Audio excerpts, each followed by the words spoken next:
নমস্কাৰ। বহাগী ধাৰাবাহিকৰ আজি নিশা আহিবলগীয়া 228 নম্বৰ এপিছডৰ প্ৰমো ইতিমধ্যে মুকলি হৈছে। যোৱা খণ্ডত আপোনালোকে দেখিবলৈ পাইছিল যে পৰীৰ শাহুৱেকে অনুৰোধ কৰাত পৰী ঘৰলৈ নগ'ল। আজি খণ্ডত আপোনালোকে দেখা পাব ৰাজায়ে দেউতাকক বহাগীৰ গুণবোৰৰ কথা কৈ থাকিব আৰু ৰাজায়ে ক'ব যে বহাগী বেচেৰীয়ে যিমানেই কাম নাথাকক কিয় সকলোতকৈ আগত আমাকেই খাবলৈ দিছিল। অন্যহাতে ৰিচায়ে কান্দি কান্দি মাকক ক'ব, কুণালৰ সৈতে মই আজিও কথা পাতিম আৰু কুণাললৈ ফোন কৰিব। মাকে ফোনটো লৈ কুণালৰ লগত কথা পাতিব।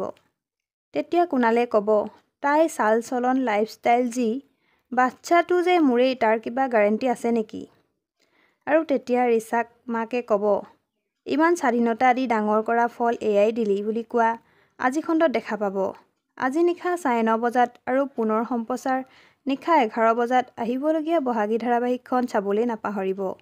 যদিহে আপোনালোকে ভিডিঅ'টো চাই ভাল পাইছে তেনেহ'লে চেনেলটো ছাবস্ক্ৰাইব কৰি ভিডিঅ'টোত এটা লাইক কৰি দিব। ধন্যবাদ।